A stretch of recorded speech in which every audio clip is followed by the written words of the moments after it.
আসসালামু আলাইকুম ওয়া রাহমাতুল্লাহি ওয়া বারাকাতুহু নাহমাদুহু ওয়া নুসাল্লি আলা রাসূলিহিল কারীম আম্মা বা'দ। প্রিয় দিনী ভাইরা, আজ আমরা বিবাহের সম্পর্কে 10টি হাদিস শুনব। তাহলে চলুন শুরু করি।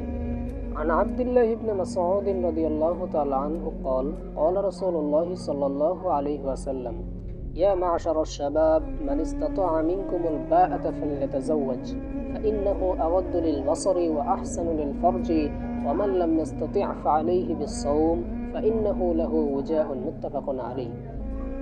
হযরত আব্দুল্লাহ ইবনে মাসউদ রাদিয়াল্লাহু তাআলা আনহু থেকে বর্ণিত, তিনি বলেন, রাসূল সাল্লাল্লাহু আলাইহি ওয়াসাল্লাম ইরশাদ করেন, হে যুবক সম্প্রদায়, তোমাদের মধ্যে যার বিবাহের সামর্থ্য আছে সে যেন বিবাহ করে নেয়, কেননা বিবাহ দৃষ্টিকে হেফাজত করে এবং লজ্জাস্থানকে হেফাজত করে।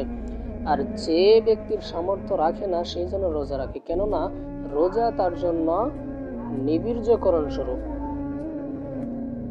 وعن سعد بن أبي وقاص رضي الله تعالى عنه قال رد رسول الله صلى الله عليه وسلم على عثمان بن مزعون التبتل ولو أذن له لاختصينا متفق عليه। হযরত সাদ ইবনে আবি ওয়াক্কাস রাদিয়াল্লাহু তাআলা আনহু থেকে বর্ণিত, তিনি বলেন, রাসূল সাল্লাল্লাহু আলাইহি ওয়াসাল্লাম উসমান ইবনে মাসউদ রাদিয়াল্লাহু তাআলা আনহুর বিবাহ না করার প্রস্তাবকে প্রত্যাখ্যান করে দেন। যদি তিনি তাকে এরূপ অনুমতি প্রদান করতেন তবে আমরা খোঁজা হয়ে যেতাম। আর খোঁজা হচ্ছে বিবাহ করতাম না, এটাকে খোঁজা বলা হয়। হাদিস বুখারী মুসলিম। وعن أبي هريرة رضي الله تعالى عنه قال قال رسول الله صلى الله عليه وسلم تنكح المرأة لأربع لمالها ولحسبها ولجمالها ولدينها فاظفر بذات الدين تربت يداك মুত্তাফাক আলাইহি।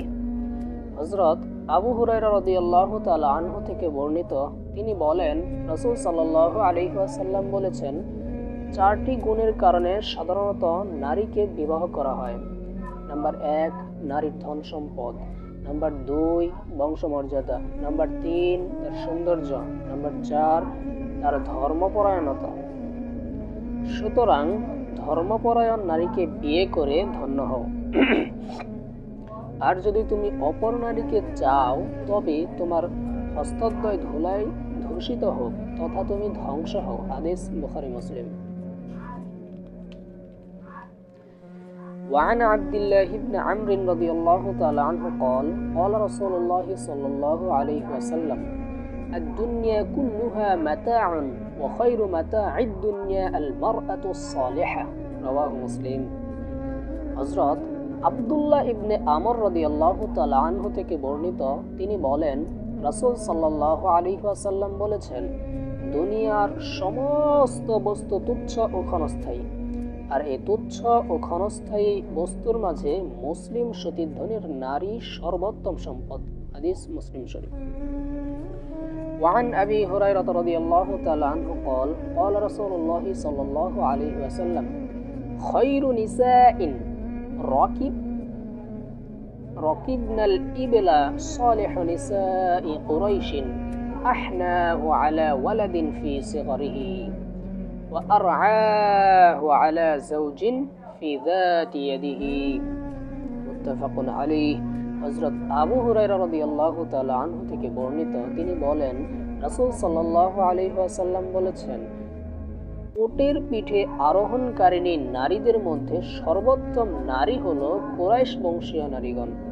তারা স্বীয় সন্তানের প্রতি শিশুকালে অধিক স্নেহপরায়ণা ও স্বামীর প্রতি তার সম্পদে অধিক যত্নবান হয়ে থাকে। হাদিস বুখারী মুসলিম।